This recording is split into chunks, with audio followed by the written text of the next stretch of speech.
Bisnis tuh buat aku bukan bukan banyak teorinya, tetapi kapan mau jalan ya. Kalau emang udah pengen Benar. jalan, jalan aja dulu, jalan aja.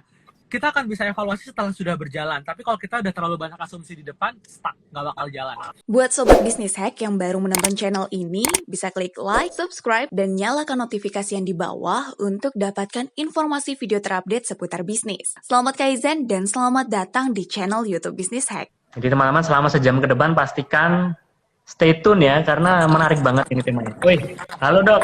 Hai, halo. Halo Assalamualaikum dokter. warahmatullahi. Selamat sore semuanya. Semoga semua masih lagi di rumah, karena aku lagi nggak di rumah habis praktek, jadi aku bisa nemenin teman-teman yang lagi di rumah. Sorry ya, lagi nggak di rumah, tapi jangan diikutin. Oh, santai aja dok. Wah, disapa dulu Gimana, dok. gimana? Hai Disapa dulu, disapa. teman-teman Bisnis Hackcom, semoga happy selalu sore ini. Kita akan ngobrolin kesehatan, kita ngobrolin bisnis ya. Semoga sih bisa jadi wawasan baru lah buat kita semua. Kita bisa diskusi rame-rame sore ini. Siap. Nah, oke. Ini kita Ya. cuma punya waktu 1 jam dok. Jadi Oke. nanti akan saya pandu juga ya pertanyaan-pertanyaan dari teman-teman. Udah ada beberapa yang masuk. Oke. Oke. Di awal langsung aja dok. Ya. Biar teman-teman tadi sudah aku perkenalkan tadi. Dokter Yusri ini siapa? Ya. Latar belakangnya sedikit. Nah, mungkin Dokter Yusri bisa menambahkan biar teman-teman lebih jelas. Oh, ternyata Dokter Yusri ini sosok ini tau gitu. Silakan dok. Oke. Saya Dr. Yusri Dinut. 1 tahun terakhir emang stay-nya di Jogja gitu. Jadi saya di bidangnya anti-aging estetik. Jadi bukan dokter yang di rumah sakit. Jadi saya lebih fokusnya kepada yang tetap sehat dibikin terus sehat gitu. Jadi lebih kepada penanganan preventif. Udah gitu yang kayak pengen selalu muda terus, selalu cantik terus, yang ya arealnya adalah yang part sehatnya gitu. Jadi karena udah lebih penting sekarang kita ngejaga kesehatan daripada sakit, itu nggak enak banget apalagi di Indonesia gitu. Jadi saya pribadi merasa bertanggung jawab untuk akhirnya tidak semua dokter harus di part yang sakit. Jadi saya sekarang makin kesini expertnya ngambilnya estetik dan anti aging gitu. Itu yang bisa saya jelasin. Kalau tadi ada di pin, ada the voice-nya, ya itu selingan aja. Jadi saya selalu pengen dikenal dengan banyak teman-teman sebagai dokter yang bisa nyanyi, bukan penyanyi yang kebetulan dokter. Oh gitu ya. Berarti dibalik kan, disclaimer Dibalik, ya dibalik. penyanyi juga. Oke. Betul. Oke, nah. Ini dok, ini sebenarnya duluan mana sih? Kan ada 3 nih, entrepreneur, penyanyi, dokter. Nah, ini duluan mana sih sebenarnya? Dokter dan bernyanyi itu mulainya bersamaan. Memang saya suka nyanyi dari kecil. Keluarga juga environment-nya emang banyak yang suka seni. Tetapi dokter tuh paling passion. Jadi akhirnya makin kesini fokusnya adalah akhirnya tadi saya first-nya tetap maunya jadi dokter. Jadi nyanyi itu pasti akan jadi sambilan atau jadi relate. Jadi kenapa sekarang akhirnya orang bilangnya saya entrepreneur, karena akhirnya semua itu saya paketin jadi lengkap, jadi satu paket, bahwa akhirnya dokter yang bisa nyanyi tadi aku bilang gitu. Jadi nyanyi saya itu dipakai di rumah sakit itu sebagai pendukung. Biasanya saya bikin musiknya itu akan jadi merchandise buat rumah sakit. Nanti rumah sakit akan bagi ke pasien-pasien dengan gratis. Itu campaign namanya Music as Healing. Tapi kalau saya sendiri ya dokter di buka klinik, di klinik kecantikan gitu. Jadi mana yang paling duluan, semua startnya bersama, tetapi kita tetap harus fokus. Jadi saya passionnya firstnya adalah tetap dokter gitu. Gitu. Jadi dokter. Nah kalau buka kliniknya tuh tahun berapa dok? Di kecantikan tuh udah 5 tahun. Jadi saya main bisnis estetik, bisnis skincare itu sudah dari 5 tahun lalu. Jadi sekarang berarti masuk tahun ke-6 sih. Jadi 2014 mulai main skincare. Berarti main skincare-nya dari tahun 2014? 2000, yes. Oh gitu. Nah, itu jualan skincare juga kah dok? Iya, dari awalnya bikin produk, bikin ngeracik krim, terus bikin treatmentnya tuh sebelum ada klinik saya bikin treatmentnya on the go. Jadi treatment di office, treatment home treatment, di kantor, di kontrakan, di apartemen. Akhirnya modalnya cukup, akhirnya buka klinik gitu. Beli alat yang lebih bagus ya gitu-gitulah, mulai dari paling terbatas. 2014 masih dari door to door lah. Ah, oh dulu door to door tuh maksudnya gimana tuh maksudnya? Jadi saya yang ke rumah-rumah karena emang belum punya cukup modal besar untuk bikin klinik. Jadi alat facialnya taruh di mobil, terus racikan krimnya dibawa terus ke kantor-kantor. Jadi facialnya justru di kantor-kantor, facialnya di rumah-rumah pasien gitu. Keren banget ya, iya. Itu pasti banyak ini ya, Dok, apa halangannya ya. Dulu pernah pengen nyerang gitu nggak? Ya ribet aja sih, jadi kayak tukang bakso keliling gitu. Jadi rumah-rumah ngeluarin alat facial, ngasih bed facial gitu-gitu. Gitu. Dok, terus ini ada pertanyaan nih. Oke. Ada yang mau tanya dong, kalau dari bidang kesehatan sendiri tantangan apa selama masa pandemi ini, Dok? Oke, kalau teman-teman udah dengar kemarin Mas Bosman bilang kan kesehatan tuh termasuk yang overscale lah. Kalau dilihat secara sepintas memang sepertinya kuliner sama kesehatan tidak terlalu berdampak.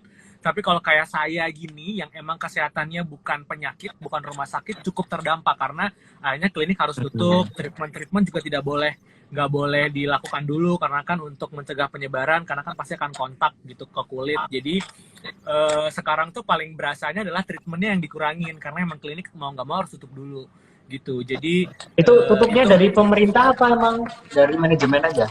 Kewajiban tutup. Kalau pemerintah untuk dokter skincare memang tidak diwajibkan tutup, cuman memang himbauannya adalah akhirnya meminimalisir kontak kan. Jadi kalau dari kolegium sih dari semua dokter kecantikan biasanya akhirnya mereka memilih tutup karena nggak mau terlalu ada banyak potensi resiko untuk menjadi penyebaran dari pasien ke dokter atau dokter ke pasien. Jadi kalau saya udah tutup dari bulan lalu udah ditutup, memang baru minggu ini dibuka lagi. Itu pun seminggu hanya sekali dan pasien luar kota pun belum saya tangani. Treatmentnya pun hanya yang suntik kayak misal suntik imun, suntik vitamin C, tapi treatment yang lain kita belum melayanin karena masih ada kontak kan, kita masih khawatir. Jadi tantangannya adalah akhirnya kita harus karena namanya bisnis skincare tuh kan bisnis ya bukan orang sakit, jadi harus tetap stabil omsetnya. Jadi akhirnya ngakalinnya dengan yang treatment kita off tetapi kita balik ke online, jadi produk aja produk yang harus tetap jalan. Jadi pasien-pasien diedukasi untuk akhirnya kalau produk tetap masih bisa dilayani tapi di by kurir gitu. Jadi mereka tetap boleh konsultasi online, ngirim foto, lihat kulitnya seperti apa kondisinya, terus produknya akan dikirim gitu. Itu buat ya karena kan treatment lagi nggak ada, otomatis pasti semua dialihkan ke produk dulu. Oh, ada produk baru yang diciptakan kah di masa ini atau memang produk yang ada aja? Akhirnya jadi gini, semua teman-teman pasti akan berasa tuh kan kita sekarang cuci tangan terus, kita sekarang hand sanitizer terus. Nah jangan kaget kalau akhirnya minggu-minggu 2 mingguan ini atau bahkan sampai bulan depan semua tuh pasti akan kering tangannya karena sering kena alkohol, sering kena sabun, dan itu bagus kan kita lagi halangin virus, tetapi akhirnya pasti akan orang tuh ke klinik karena dengan keluhan kulit yang sangat kering. Itulah kenapa mulai minggu lalu saya bikin racikan hand cream dan juga lotion creamnya untuk akhirnya kalau habis pakai cuci tangan, habis sanitizer bisa pakai cream lotion itu untuk akhirnya tangan jadi nggak kering gitu, tetap jadi moist. Itu sih produk baru yang akhirnya harus keluar karena memang kebutuhan pasien pasti habis itu mengeluhnya adalah tangannya jadi kering, kulitnya jadi kering gitu. Oh iya. Nah itu produksi sendiri dok, apa kerjasama modelnya? Itu saya racik, jadi saya bikin formulasinya, terus nanti ada distributor resmi dari Singapura. Saya ngambil produknya dari luar semua memang, jadi tinggal request ke pabrik akan bikin sesuai sama dokternya maunya seperti apa gitu. Ya. Karena dokter jadi lebih terjamin lah ya. Ya. Nah ini ada yang tanya, dokter Yusri ini spesialis apa? Oke, saya jatuhnya ambilnya anti-aging. Jadi kalau di Indonesia itu anti-aging itu tidak masuk spesialis. Anti-aging itu kalau di Indonesia regulasinya adalah jatuhnya S2, S3, jadi expertise gitu. Jadi kalau luar negeri sih ada spesialisasinya. Jadi saya ambilnya adalah spesifiknya expertnya ke anti-aging. Gitu. Oh, anti-aging. Tapi baru tutup ya dok ya, berarti yang offline-nya ya? Selama COVID ini bukanya jadinya hanya seminggu sekali, hari Kamis aja. Hari Kamis. Dari jam berapa tuh dok? Dari pagi jam 10 sampai siang jam 2-an. Oke, nah saya tadi udah berapa baca di artikel ada yang Ya. ada di Liputan 6 kalau nggak salah, katanya dokter nih ada kata-kata fokus ibu hamil dan menyusui, apakah itu benar? Ya, jadi ini juga jadi kita kan kalau namanya bisnis tuh harus punya signature kan. Sedangkan teman-teman bisa lihat namanya skincare tuh. Jadi gini, di bisnis kesehatan itu, di kesehatan itu tidak semua akhirnya harus pengabdian. Ada part-part di mana emang it's a business. Apalagi yang namanya farmasi itu adalah sebuah lini kesehatan yang akhirnya dijalankan dengan ilmu-ilmu ekonomi, ilmu bisnis. Nah, salah satunya selain farmasi adalah juga anti-aging skincare. Karena emang ini bukan kebutuhan basic ya, namanya skincare, anti-aging itu kan orang sehat. Orang yang punya budget dan pengen terus lebih sehat, lebih cantik, lebih muda, maka itu bukan sesuatu yang penyakit. Itulah kenapa akhirnya kalau di kesehatan, ini bisnis yang seksi. Kalian bisa lihat 2-3 tahun terakhir pasti hampir di semua kota, bahkan di desa-desa itu pasti ada skincare-nya. Atau mungkin malah kita bisa lihat sekarang lebih banyak skincare daripada salon. Karena emang akhirnya ke depan industrinya berjalan seperti itu. Orang jadi pengen selalu muda, orang jadi pengen selalu cantik. Karena ini adalah kebutuhan untuk as a performer dan orang pengen sehat terus gitu. Nah, makin banyak skincare itu, makin bisnisnya jadi makin seru. Red Ocean ini akhirnya kita butuh signature, kita butuh khas.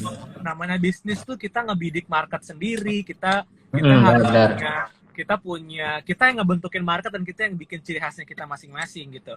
Nah, akhirnya saya mengambil sign dan juga signature saya adalah di ibu hamil dan menyusui. Kenapa? Selama ini tuh skincare tuh selalu dijauhkan dengan ibu hamil dan menyusui. Misal kalau ada ibu hamil yang pengen skincare tuh pasti disuruh berhenti, nggak boleh pakai krim, nggak boleh treatment dulu. Jadi kesannya tuh kalau orang hamil tuh 9 bulan tuh akan jadi buruk rupa gitu. Kayak 9 bulan tuh akan jelek gitu. Habis lahiran tuh jadi kayak kucel, kusut gitu kayaknya. Kalau Indonesia tuh kayaknya tuh scary banget kalau orang ibu hamil gitu. Padahal sebenarnya on teori pun kayak misal di Prancis, di Jerman, ibu hamil tuh punya hak yang sama untuk kelihatan cantik dan sehat gitu. Dengan cara yang emang wise aja. Nah, di Indonesia tuh belum ada skincare yang emang spesifik dia mikirin part itu gitu. Jadi akhirnya saya mengambil kesempatan itu untuk menjadi saya khas, bahwa akhirnya di klinik saya tuh saya punya tuh treatment khas untuk ibu hamil, untuk ibu menyusui. Jadi mereka jadi nggak usah khawatir untuk berhenti treatment. Jadi pada saat mereka hamil menyusui pun tetap kelihatan cantik, tetap sehat, tidak berlebihan berat badannya misal gitu, karena saya atur dietnya. Kulit tetap bagus karena tetap di facial, tetap dibikinin produk yang aman buat ibu hamil menyusui gitu. Jadi kenapa akhirnya saya mengambil untuk spesifik ada treatment itu, karena ya itu biar jadi khas aja gitu. Jadi sign produk gitu dari klinik saya. Buat ngebangun brand juga yang pasti ya dok ya? Betul. Ya. Ngebangun niche ya, nice. Nah, tapi aku baru tahu kalau ibu hamil ternyata ada mitos nggak boleh skincare-an. Iya, karena memang sebenarnya ada beberapa produk di krim malam, let's say gitu, yang memang dikhawatirkan bisa mempengaruhi ke perkembangan janinnya gitu. Jadi biasanya ibu hamil kalau ke klinik saya tetap boleh skincare, cuman ingredientnya saya atur. Jadi saya bikinin step skincare yang aman untuk janinnya juga. Gitu. Jadi udah dijaga dari ingredientsnya ya dok, aman jadi ya pasti. Ya. Dan habitnya dia, terus dia mesti treatment apa aja, karena kan ibu hamil tuh kayak ada mitos pokoknya makan apa aja yang penting anaknya sehat, anaknya gemuk, bayinya janinnya bagus gitu. Nah itu yang salah akhirnya, karena paradigma itu udah di masyarakat, takutnya tuh jadi berat badannya gede, jadi nggak kurus-kurus pas abis lahiran, itu jadi PR banget. Jadi biasanya ibu hamil itu saya jaga banget, paling nggak janinnya sehat, ibunya juga naik berat badannya tapi dengan kadar yang normal, biar pada saat nanti dia lahiran dia bisa balik lagi gitu ke tubuh berat badannya yang ideal gitu. Karena jujur aja itu tuh kalau sekarang tuh jadi tren banget, bahwa ibu hamil tuh jadi khawatir banget kalau pas sudah lahiran nanti nggak pede lagi karena dia takut dia sudah tidak selangsing dulu, secantik dulu. Nah, Iya. aku ngerasa Sering banget. punya tanggung jawab banget tuh di situ untuk akhirnya ngebantuin ibu hamil untuk tetap happy, membantuin ibu hamil untuk tetap percaya diri pada saat dia lahiran, dia tetap dicintai sama suaminya, dicintai sama lingkungannya, bahwa karena ternyata body shaming dan lain-lain itu terjadi di lingkungan sekitar keluarga. Nah, itu juga Benar banget. cukup jauh tuh, kita ngomongin bisnis tapi impact-nya sangat jauh pada saat skincare-nya dijaga bener gitu, ibu hamil menyusui ini, maka nanti dia akan lebih happy ternyata pada saat dia lahiran karena dia lebih cukup diterima, dia happy dengan dia pede dengan kondisinya dia gitu.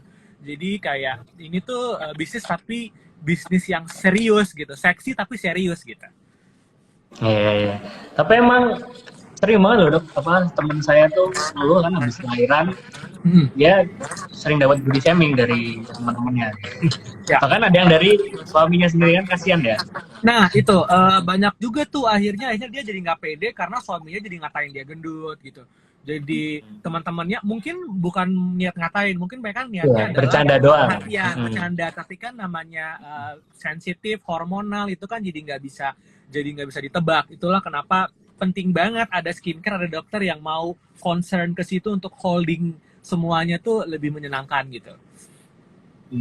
Keren banget. Nah, dok, sebelum bisnis ini, sebelumnya pernah mencoba bisnis lain nggak ya? Oke, aku karena memang basically adalah kesehatan, jadi selalu bermainnya di situ. Dulu sebelum jadi dokter dan sebelum berbisnis, nyanyi aja gitu. Tapi pas udah jadi dokter, memang akhirnya aku melihat bahwa ternyata passionku tuh nggak di rumah sakit gitu. Jadi ya udahlah di klinik aja, di skincare aja karena. Oh, dulu pernah kerja di rumah sakit apa tuh? Iya, pernah banget. Semua dokter umum, semua dokter fresh graduate pasti pernah merasakan di rumah sakit. Nah, ini personal banget, pendapatnya personal banget. Kenapa ini aku jadi bisnis? Kenapa aku jadi nggak kayak dokter yang lain aja yang di pasien di rumah sakit? Karena aku udah melewati itu. 2 tahun jadi dokter pasti di rumah sakit semuanya. Nah, pada saat aku di rumah sakit dan aku udah mulai pelan-pelan skincare, merasa bahwa hatiku, mentalku tuh tidak di rumah sakit. Jadi aku ternyata tidak nyaman dan tidak happy mendapat duit dari orang sakit. Ini bukan berarti aku bilang kalau dokter-dokter lain itu jadi jelek ya, karena ini sekali lagi personal opinion, personal banget pendapatnya, bahwa aku ternyata nggak nyaman dapat duit dari rumah sakit, nggak nyaman dapat duit dari orang yang sakit. Aku lebih nyaman dan lebih happy bikin orang tetap sehat, orang tetap happy, terus aku dibayar gitu. Jadi itu alasan utama kenapa akhirnya aku nggak suka di rumah sakit. Jadi sampai sekarang pun kalau di rumah sakit itu paling biasanya ngebantuin sesuatu yang emang nggak ada duitnya, kayak misal bantuin edukasi promosi rumah sakitnya, atau aku suka rela aja bantuin pasien yang kayak gitu. Tapi kalau get the money from hospital tuh buat aku nggak oke, karena pendapat pribadi sistem kesehatan di Indonesia tuh masih belum perfect lah, masih belum oke, masih banyak part yang dirugikan. Salah satunya adalah pasien dan juga dokternya. Itulah kenapa kayak ngerasa aku kerjanya terlalu over, aku juga jadi nggak ikhlas, tetapi aku dibayar dari situ gitu.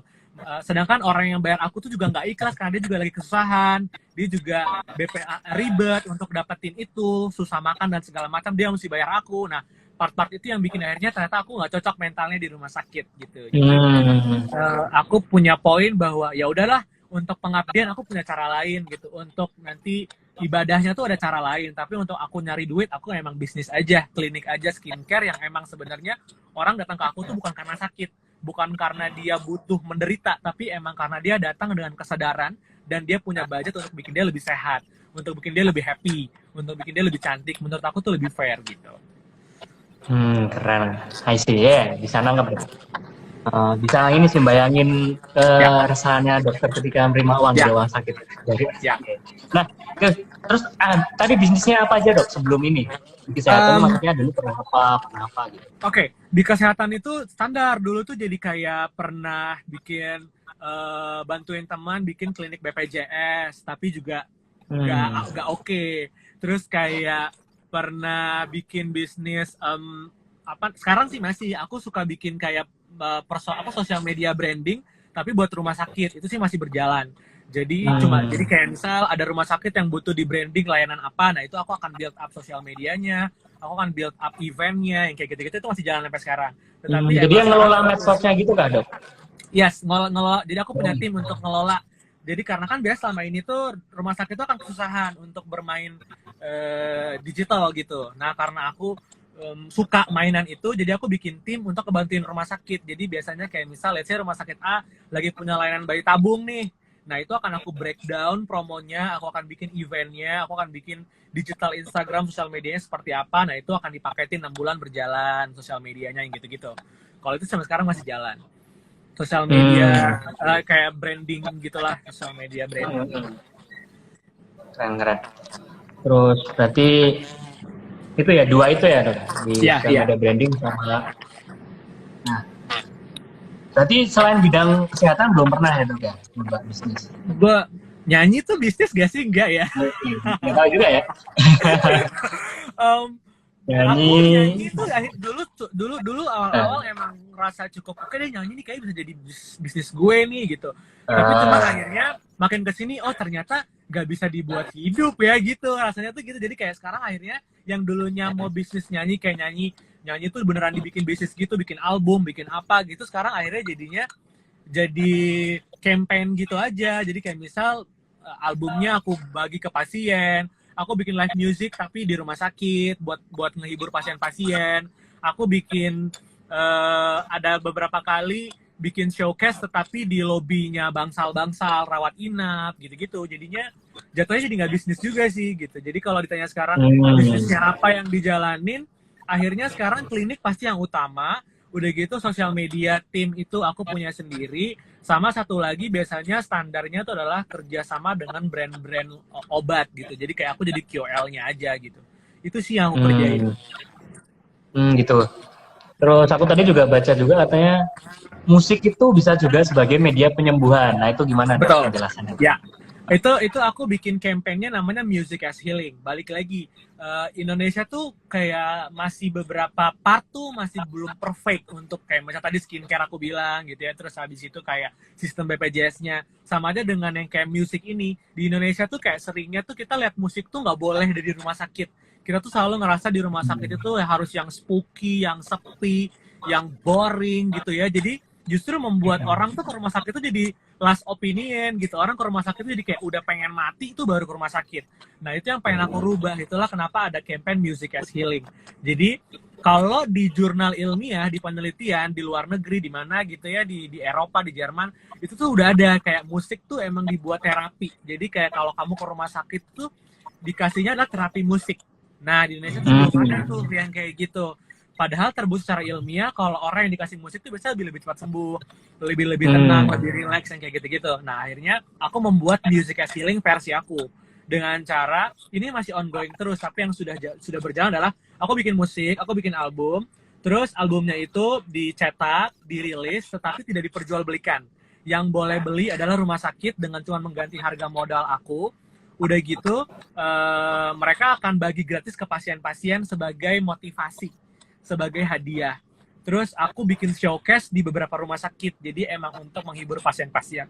Untuk apa? Untuk bikin bahwa campaign music itu juga dibutuhkan sama orang sakit. Jadi biar rumah sakit itu dekat dengan musik.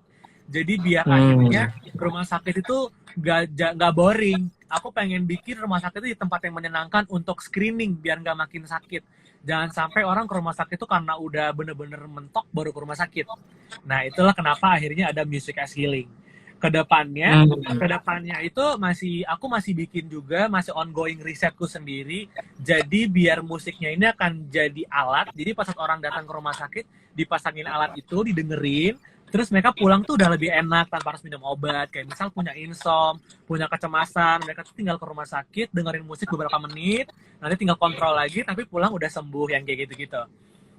Itu masih berjalan risetnya. Di kliniknya dokter sendiri pakai itu juga? Maksudnya ada metode yang pakai itu? Ya, di klinik tuh ada musiknya juga pasti. Jadi semua yang lagi konsul, semua yang treatment pasti selalu dengan musik yang udah aku pilih gitu. Jadi emang sudah di setel sedemikian rupa ya kondisi musiknya di kliniknya dokter? Ya, Nah, betul. ya sebelumnya teman-teman yang ingin bertanya tentang bisnis dan kesehatan, silakan langsung saja ketikkan ya di kolom komentar. Tentang kesehatan secara umum juga boleh, ya, Dok ya. Boleh dong. Nah, terus ini ada yang tanya, Ya, selamat sore Dok. Dok, bisnis apa yang cocok bagi saya yang sedang menjalani ITIP di suatu daerah? ITIP apa Dok? ISIP tuh ya? cocok bagi saya. Oh, ISIP. Oke, internship, Oh, internship.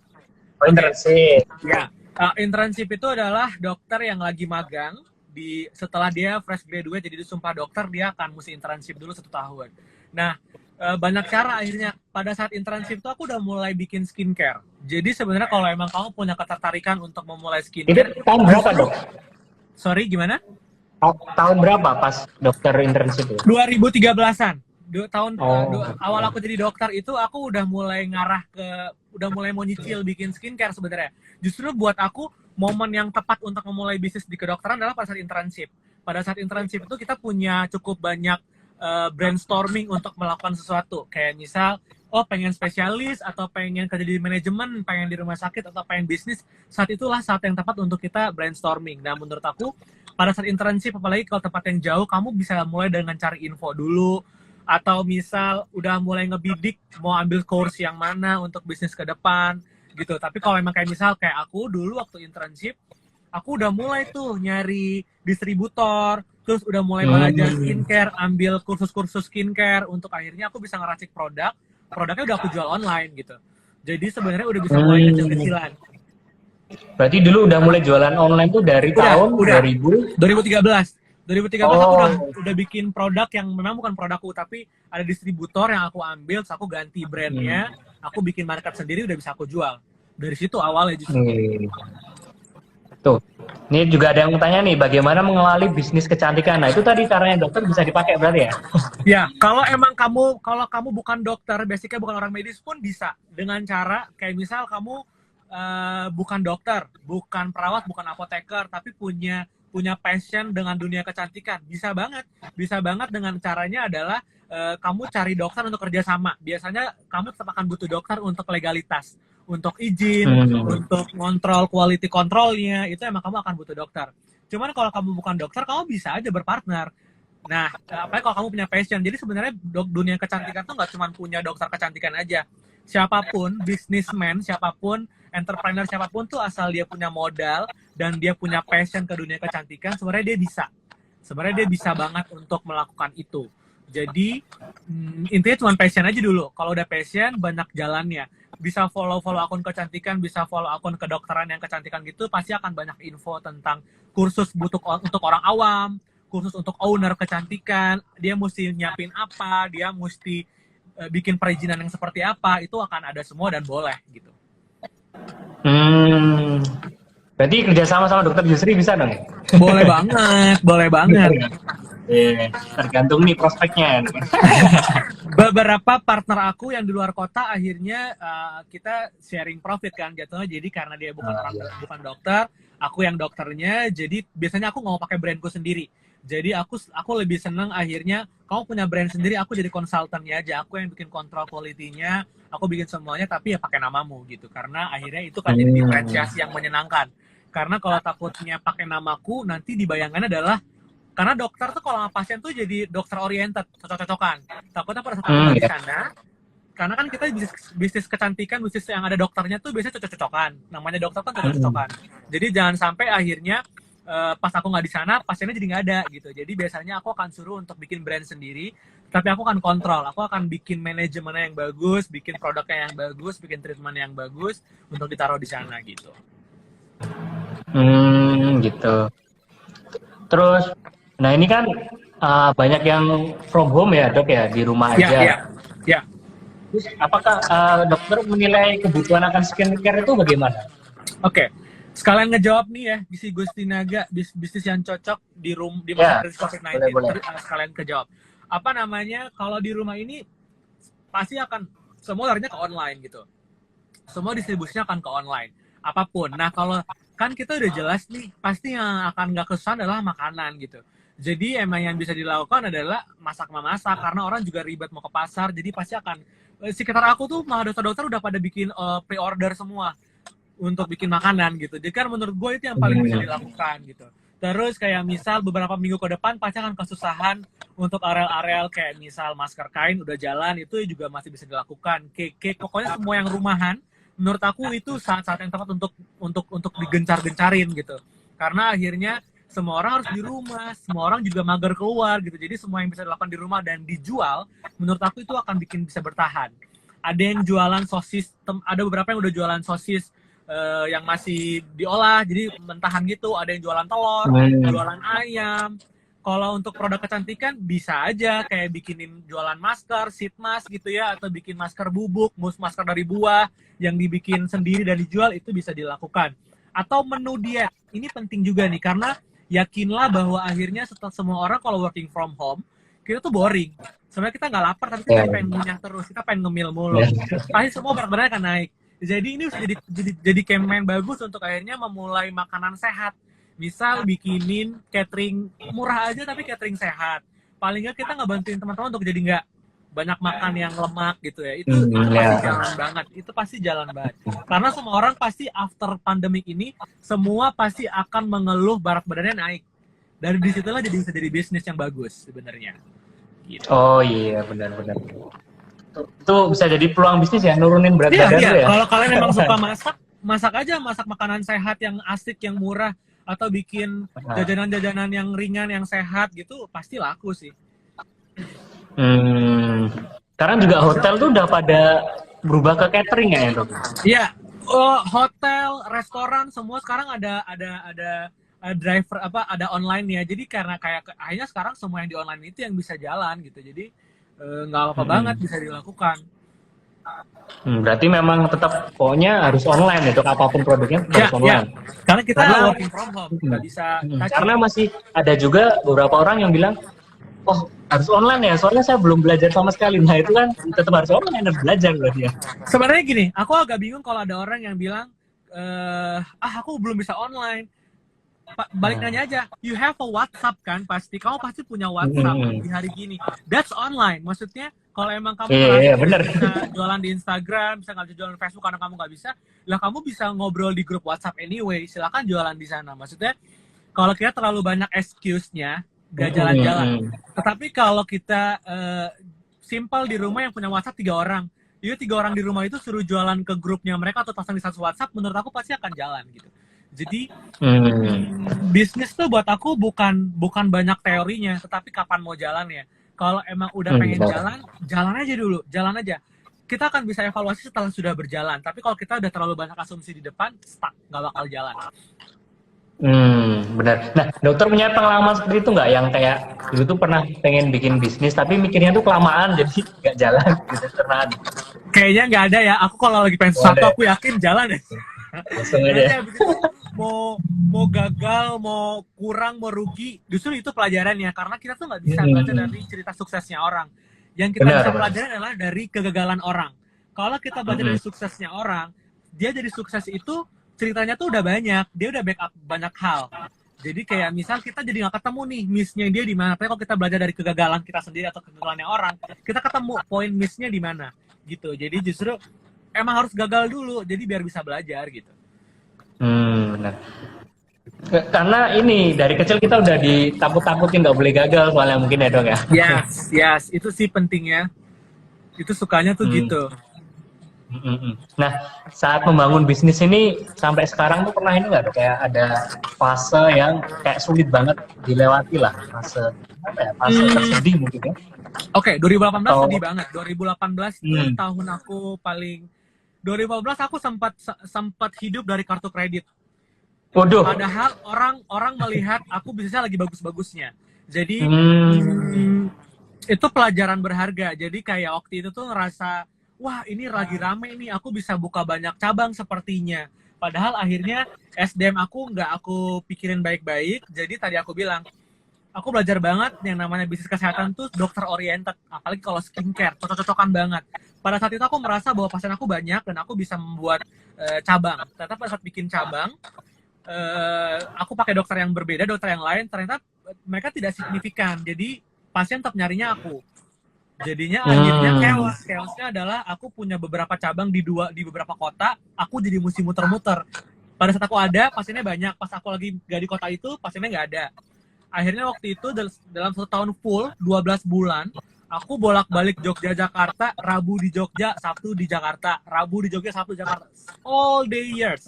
1 tahun full. Karena di Jakarta ada cabang ya dulu ya? Iya, ada cabang yang kalau aku tinggal nggak ada pasiennya. Begitu juga dengan di Jogja. Jogja kalau aku nggak ada pasiennya sama sekali. Jadi akhirnya aku harus bolak-balik dan itu jadi chaos banget. Chaosnya adalah chaos buat aku sendiri, income jadi nggak stabil, terus juga akhirnya regulasi bisnis sama partner juga jadi nggak bagus. Depresi, setahun tuh jadinya aku punya fase 3-4 bulan aku hidup dari kartu kredit. Karena duitnya jadi nggak stabil. Kesannya terlihatnya pasiennya banyak, cuman karena tumpuannya cuma di aku, jadinya chaos. 2015 Berarti kalau tuh sekarang masih ada dokter lain, masih selain dokter di Sri di ini. Ya, sekarang jadinya yang aku evaluasi adalah ternyata aku nggak bisa bikin cabang banyak dengan nama yang sama. Akhirnya sekarang tuh kalau yang sekarang terjadi adalah kalau ada yang mau franchisein, aku akan pakai brand lain. Jadi aku akan pakai brand lain, terus aku bikinin sendiri, SDM-nya aku bentuk, dokternya aku bentuk, manajemennya aku bentuk, aku lepas. Jadi biar akhirnya mereka berdiri sendiri tanpa ada namaku. Karena ternyata kalau pada saat bikin nama yang sama, pasien tuh merasa bahwa oh ketemu dokternya bisa di situ. Mereka kan kejar, pas kita nggak ada, pasiennya nggak balik. Karena itu tadi. Jadi ternyata aku itu sih sebenarnya evaluasi setelah sudah berjalan. Ada beberapa klinik yang memang bisa menjual franchise karena memang dari awal dia tidak menjual personal branding dokternya. Let's say kayak misal kita boleh sebut banyak sekali Natasha, RH, yang gede-gede. Karena memang mereka dari awal tidak menjual personal branding dokternya. Yang dijual adalah brand kliniknya. Jadi pada saat kliniknya makin banyak, pasien tetap nyarinya adalah brandnya. Nah, aku mulai dengan emang personal aku, dokter pribadi, dokter sendiri. Yang aku mulai dari rumah ke rumah, aku mulai dari kantor ke kantor gitu. Jadi yang terbentuk adalah aku pribadi. Ternyata kalau yang seperti itu tidak bisa bikin dengan nama yang sama. Karena once bikin dengan banyak cabang nama yang sama, ternyata pasiennya nyarinya adalah aku. Nah, itu ternyata jadi bumerang buat aku sendiri gitu. Jadi sekarang aku bikin cabang tetapi tidak dengan namaku. Oh gitu. Berarti yang ngelola SDM-nya dokter dulu, baru nanti dilepas ke franchise lain. Maksudnya orang-orang itu dari dokter dulu. Oh. Semua dari aku. Jadi kalau franchise-nya datang ke aku akan bikin brand sendiri untuk dia sesuai yang dia pengen. Marketnya kita bentuk sesuai yang dia mau. Dokter-dokternya akan aku cari, aku latih, SOP-nya di aku, nanti aku lepas. Biasanya aku kontrol. 6 bulan, setahun aku akan kontrol gitu. Keren banget sih. Nah, ini juga ada pertanyaan nih, Dok. Mungkin ini dia membuat masker organik nih. Cara membuat masker organik itu biar awet. Oke. Masker organik biar awet. Sebenarnya tergantung. Yang paling awet pasti akan bentuknya dalam bentuk bubuk ya. Karena kalau yang bentuknya yang lengket gitu, yang kayak tanah liat gitu, itu tidak terlalu awet memang. Nah, ini satu. Yang kedua tergantung dengan bahannya. Untuk masker rumahan ini satu, kedua itu, ketiga organik dan non organik juga biasanya emang akhirnya lebih awet yang tidak, karena dia punya pengawet pastinya. Kadang juga organik itu dibilang organik karena tidak terlalu banyak bahan pengawetnya atau tidak terlalu banyak tambahan ingredient lain. Tetapi biasanya dengan dia tambahin ingredient lain memang jadi bikin awetnya jadi makin tidak awet. Jadi sebenarnya ini pilihan. Ini pilihan untuk kalian maunya mau gimana? Mau nyari awetnya atau mau nyari emang kelasnya organiknya yang mau kamu jual? Sebenarnya poinnya ada di situ. Jadi nggak usah pikirin gimana ya cara bikin organik yang awet, jadi nggak organik dong. Tapi akhirnya kamu harus ngebidiknya, marketku ini yang mau aku jual adalah benefit dari maskerku yang bagus banget walaupun nggak organik. Atau akhirnya aku mau nguatin bahwa maskerku organik yang bagus. Tetapi emang konsekuensinya namanya organik memang tidak terlalu awet. Itu sebenarnya pilihan dari marketnya. Jadi gak usah pikirin gimana awet, tetapi kamu mau jual yang kayak gimana dulu gitu. Oh, tergantung dia mau ngemas brandnya seperti apa juga kan? Ya. Edukasi market kan jadinya gitu. Tapi kalau cari masker organik yang awet bisa aja dipaksain. Cuman seawet-awetnya masker organik pasti nggak terlalu awet karena dia organik gitu. Iya, benar juga. Jadi Malah sekarang cuma jadi kalimat marketing aja mungkin ya, masker organik awet gitu ya. Iya gitu. Jadi baik lagi edukasi market. Edukasi market tuh penting. Jangan pernah percaya kalau kita itu cari market. Kita ngebentuk market. Ini penting untuk bisnis apapun. Aku tuh tidak percaya orang bilang kayak aku selalu bilang kayak orang selalu bilang cari marketnya aja yang banyak, yang apa, nggak bisa. Market tuh dibentuk. Kita nggak bisa cari market. Kalau kalian jualan cari market, ya nanti marketnya berubah, kalian berubah terus gitu. Tetapi yang paling penting, kalau buat aku pribadi ya, pendapat pribadi aku, mau bisnis apapun, tapi kamu ngebentuk market, bikin kolammu sendiri gitu. Cari kolamnya mau apa. Misal tadi mau jual masker, maskerku ini aku mau jual untuk kalangan B ke A misal. Untuk ibu-ibu yang working mom. Oke, bikinlah berarti paketannya yang simple, yang mereka bisa gampang makeinnya, applyingnya gitu-gitu, karena mereka udah ribet, udah riweh. Jadi mungkin sheet mask aja yang tinggal nempel, tapi bagus, yang gitu-gitu. Mungkin aku mau jual untuk mahasiswa, anak-anak SMA, bikin yang buah, yang ringan, yang emang mereka punya aktivitas untuk bikin, karena mereka biasa lebih senang coba-coba kan. Kalau anak bocah, anak mahasiswa tuh, anak SMA tuh lebih senang untuk coba-coba, bikin sendiri, create sendiri. Jadi bikin aja masker yang mereka harus nyampurin apa, bikin apa, mungkin mereka lebih seneng gitu. Jadi sebenarnya adalah bukan cari market, tapi bentukin marketnya, dibidik dulu. Bentuk dulu marketnya, kolamnya udah jadi, baru kasih pancingan, kasih umpan. Kalau kolammu belum ada, marketmu belum ada, jangan pakai kolam orang. Kamu chaos. Kalau nggak punya kolam terus mau nempel di kolam orang berbisnis, ya pasti akan chaos. Gitu. Jadi poin pentingnya adalah mau bisnis apapun, bentuk dulu marketnya. Terus biasanya ada yang ngomong nih dok, tapi belum punya ini nih, banyak modal buat kolam. Gimana itu tipsnya dok? Oke. Semua namanya bisnis itu pakai modal. Kalau kamu nggak punya modal, kamu cari dulu modalnya. Caranya gimana cari modal? Ya bisa dengan banyak cara. Kerja dulu sama orang buat ngumpulin modal, atau kerja sama orang buat jadi partner, atau memang bisa pinjam ke bank, banyak cara. Intinya jangan banyak excuse. Kalau excuse-nya banyak, nggak jalan. Tapi mulai aja dulu. Kalau yakin bisa mulai. Aduh, aku nggak punya duit nih. Oke, cari duit. Gimana cari duitnya? Oh, berpartner. Oh, nggak bisa punya partner. Cari investor. Oh, nggak punya investor. Cari di bank. Oh, nggak punya bank. Pinjam orang tua. Banyak cara.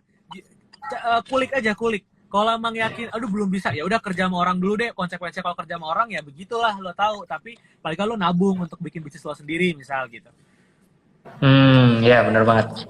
Nah, kalau skincare-nya dokter sendiri tuh insert apa? Kolamnya tuh yang buat menengah ke atas apa menengah ke bawah?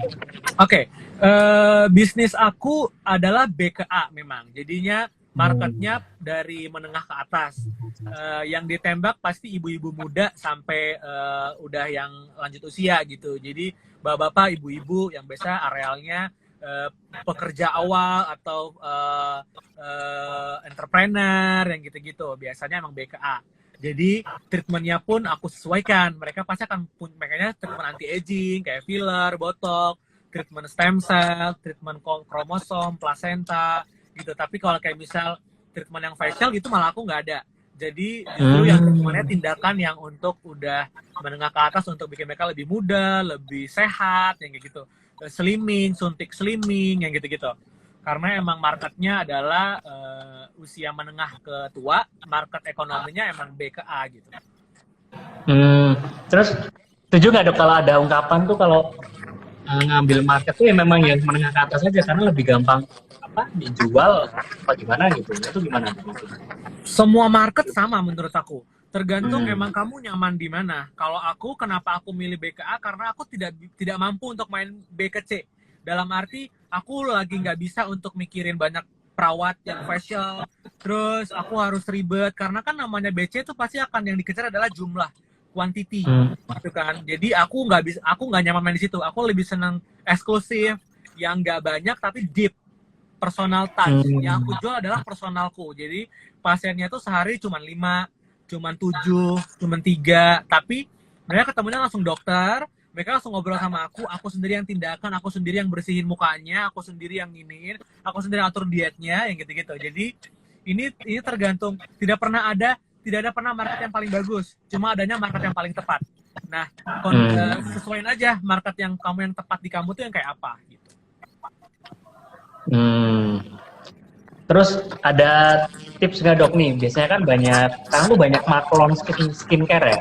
Ya, Nah itu kadang kita tuh nggak bisa bedain loh maklon yang dia tuh mampu, maksudnya karena itu berhubungan dengan BPOM, dengan ingredient kan itu repot juga kalau kita dituntut, nah itu loh repotnya. ya. Ternyata Selama sesuai. Akhirnya kamu punya partner dokter dan dokternya juga dokter yang capability-nya bagus, maksudnya dia emang certified anti aging atau estetik, sebenarnya dia akan tahu produk ini bagus apa enggak. Dia akan tahu produk ini legit apa enggak. Bahasanya gitu, legit apa enggak itu akan ketahuan. Selama akhirnya maklonnya jelas, BPOM-nya punya, halalnya ada dan segala macam, is supposed to be good. Jadi paling enggak tuh lebih kepada dia legit apa enggak dilihat dari regulasinya dia gitu. Dan yang paling gampang emang kamu sebaiknya punya partner bisnis orang medis. Dengan begitu kamu lebih gampang screeningnya gitu. Kalau itu kan partnernya dokter, kalau sebatas apoteker gitu kira-kira bisa nggak? It's okay, nggak apa-apa. Gak apa-apa, selama Apa? emang dia ngerti arealnya ya, kan nggak semua apoteker juga main skincare gitu. Ada sama dengan dokter tidak semua main skincare, ada yang di rumah sakit, ada yang klinis. Selama si apotekernya cukup mengerti dengan bahan-bahan skincare, maka akan aman-aman aja sebenarnya. Gitu. Nah, terus ini ada Ratu Ngemil ya apalagi. Dok, ini kita Hai, punya Ratu waktu Ngemil. 10 menit lagi. Oke. 10 menit lagi. Nah, terus ini sebelum nanti dokter kayaknya mau nyanyi nih ya. Boleh lah. Ya, tadi saya udah denger lagunya, ternyata keren juga dok. Enak di listening ya. Nah, ini dok, teman-teman ini kadang butuh di encourage nih buat memulai bisnis. Mereka tuh butuh apa ya? Kadang mereka tuh ahli seminar, jadi seminar tuh ikut 2 tahun ya, terus baru mulai gitu. Jadi kayak iya di bisnis. Jadi encourage apa? Mereka butuh encourage dong. Apa ya? Aku tuh juga bukan orang yang senang ikut seminar bisnis. Jadi susah nih. Gak ada yang salah dengan belajar, gak ada yang salah dengan ikut seminar, gak ada yang salah dengan belajar bisnis, sekolah S2, S3. Yang salah adalah kalau ilmu kamu gak kamu praktekin. Gak ada yang salah, kamu boleh ikut seminar apa segala macam, tetapi kamu jadi salah banget kalau kamu cuma ikut tapi nggak praktek. Akan lebih benar kamu punya ilmu yang dikit banget, mungkin dari teman atau mungkin dari cuma ngeliat YouTube, tapi langsung kamu praktekin. Menurutku itu lebih benar dibandingkan yang kamu punya banyak ilmu tapi kamu cuma cari ilmu aja nggak dipraktekin. So nggak ada encourage, mulai aja. Kalau pengen bisnis mulai aja udah. Benar ya, mulai Aja, start. Udah mulai aja dari di rumah. Mumpung sekarang lagi di rumah aja kan. Ini juga sedih juga banyak yang di PHK kan dok ya? Iya, betul. Memang salah satu caranya ya jualan online aja ya dok. Benar. Nah, kalau dokter sendiri menerima ini nggak reseller atau dropshipper dari produknya nggak dok? Oke, untuk produk aku tidak menerima reseller dropshipper karena semua produk aku tuh harus dengan based on konsul. Gitu. Jadi walaupun sekarang belinya online pun itu akan didata sama admin aku harus tahu pasien ini seperti apa, baru aku nentuin dosisnya baru dikirim gitu. Jadi memang tidak sembarangan juga karena emang aku bermain, tadi aku bilang aku main di BKA. Typical market BKA itu adalah maunya tuh yang di keep gitu, di keseluruhannya dipegang. Nah, kebiasaannya adalah walaupun kalian belinya cuma obat aku atau produk aku harus tahu jenis kulitnya kayak apa, habitnya gimana, biar aku tahu nanti ke depannya evaluasi akan seperti apa. Jadi itu membuat aku nggak bisa nerima dropshipper dan reseller karena touch-nya aku, personal touch-ku harus sampai ke pasien itu walaupun dia hanya beli produk gitu. Misalnya nggak treatment, cuma beli produk, tapi aku harus tahu riwayatnya karena akan ditulis di rekam medisku di klinik gitu. Jadi memang harus sebelum jadi ngiklaninnya gimana dok? Maksudnya orang yang belum kenal dokter Yusri nih, nemunya yang gimana? Belum kenal aku, biasanya pasti akan ketemu di Instagram klinik atau di WhatsApp online klinik. Nanti tuh akan didata tuh, anamnesisnya online. Jadi kayak nama, tanggal lahir, berat badan, tinggi badan, keluhannya apa tuh udah ada semua jelas. Nanti tuh kalau emang dia punya keluhan wajah, dia akan diminta foto untuk wajahnya. Tidak di makeup, tidak di filter. Aku harus lihat diagnosanya baru aku kasih produk. Kalau dia punya keluhan di berat badan, dia pasti akan diminta lingkar pinggang, lingkar perut. Untuk apa? Nanti aku akan menghitung BMI-nya berapa, habit makannya gimana. Jadi walaupun online, cuman tetap nyampe konsultasi as a dokter pasien itu tetap nyampe gitu. Jadi nggak bisa kayak beli sembarangan, beli kapsul doang gitu, nggak bisa. Tetap aku harus tahu datanya. Berarti ada admin yang mendata, report ke aku. Dan ingredientsnya disesuaikan juga ya, berarti? Ya, dosisnya akan disesuaikan. Gitu. Oke dok, sebelum nyanyi nih nanti, closing statement dulu dok buat teman-teman yang buat sekarang udah ikut di masa pandemi ini dari kesehatan atau keuangan apapun itu dok. Teman-teman, COVID-19 ini kita harus terima. Kita sekarang harus sudah ada di fase acceptance. Kita nggak bisa lagi denial, kita lagi nggak bisa bahwa satu dunia lagi mengalami pandemik, satu dunia lagi disuruh istirahat untuk bumi sembuh. Jadi kita harus acceptance aja, acceptance dulu untuk akhirnya ke depan kita mau ngapain. Satu, yang kedua, yang namanya pandemik, yang namanya virus, satu dunia punya kurva yang dia akan turun. Dia pasti akan turun. Hanya saja masa dia akan turun ini biasa 2-3 bulan atau bahkan ekstrimnya 6 bulan. Kita berhitung bahwa dari pertama kali di Cina itu adalah bulan pertama. Maka sebentar lagi akan 6 bulan lah, misal gitu di tengah bulan ini Juni, Juli itu udah 6 bulan, itu dia pasti akan turun kurvanya. Nah, tugas kita bersama adalah pada saat kurva ini mau turun, jangan meminimalisir yang chaos, meminimalisir korban, meminimalisir chaos bisnis, itu adalah tugas kita bersama. Tapi jadi intinya apa? Intinya adalah kita jaga kesehatan yang benar-benar kita jaga cash flow-nya kita. Biar apa? Kita harus jaga cash flow kita untuk hanya pada saat kurva ini turun, kita nggak chaos, tapi kita bisa gampang modal lagi untuk naik.